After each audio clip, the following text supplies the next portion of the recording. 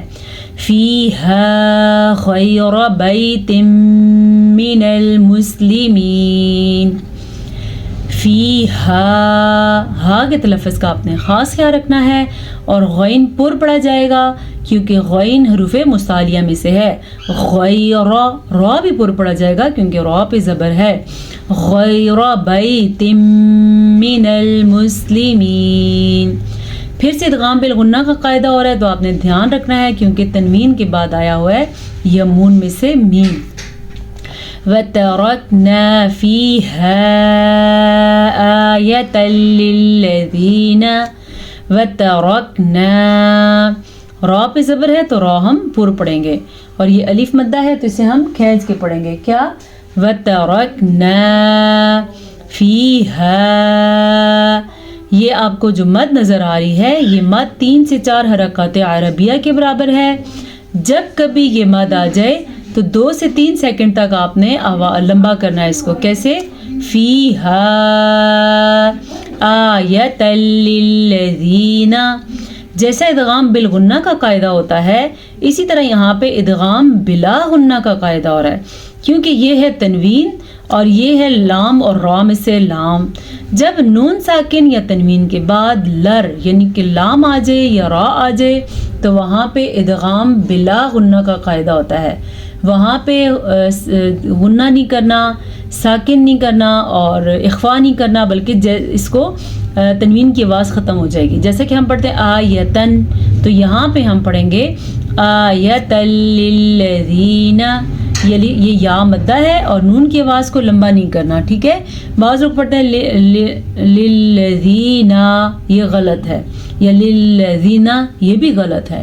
للذین یخافون العذاب العلیم.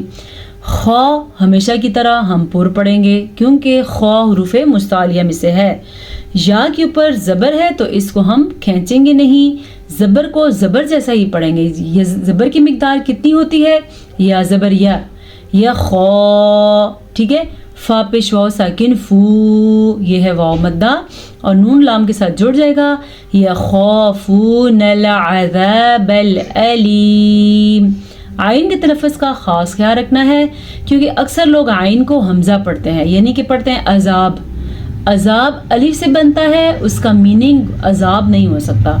یہ پڑھا جائے گا عذاب العلیم. البتہ یہ جو الف ہے اس کو آپ نے عین نہیں پڑھنا. ایسا نہ آپ پڑھیں عذاب العلیم تو یہ غلط ہے. ہم اسے پڑھیں گے عذاب العلیم. یہ تقریباً آج ہماری ہو گئی ہیں 27 یا 37 آیات ہو گئی ہیں اور اب ہم چلتے ہیں تجوید کے قاعدے کی طرف. دیکھتے ہیں آج ہمارے پاس کیا ہے خاص سیکھنے کے لیے.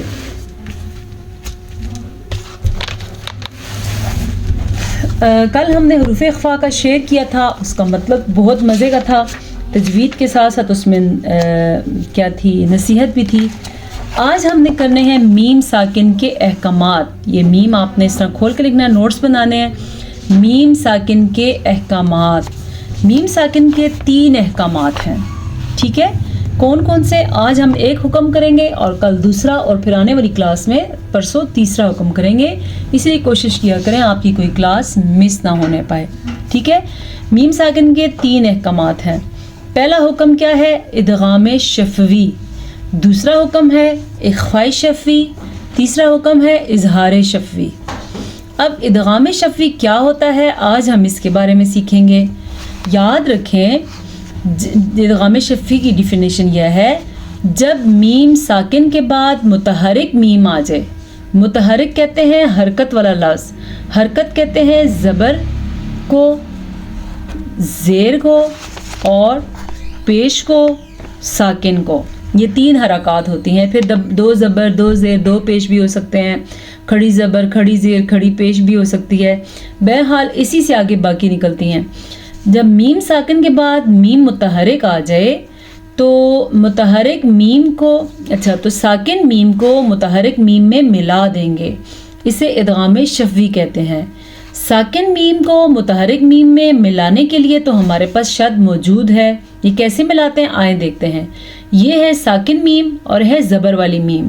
یہ شد اسی وجہ سے پیدا ہوئی ہے کیونکہ پہلا میم ساکن تھا اور دوسرے پہ حرکت تھی, تو شد آئی تو مطلب ہم نے ان دونوں کو ملا دیا.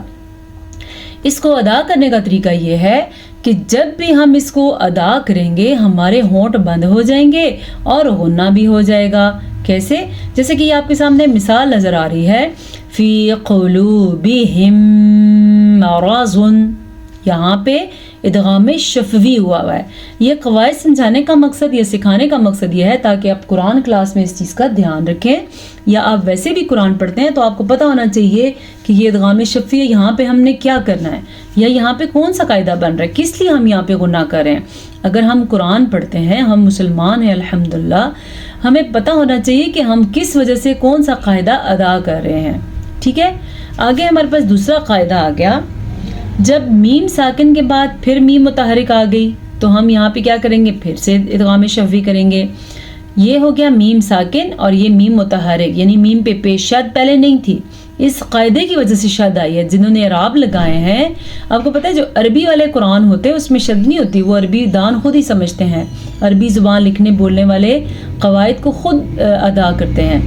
تو ہمارے لیے یہ مشکل ہے کیونکہ ہمارے زبان نہیں ہے. تو یہ میم ساکن کے بعد متحرک میم آیا, ہم نے اس کو اس میں مدغم کر دیا اور ہم کیسے پڑھیں گے, الیکم مرسلون.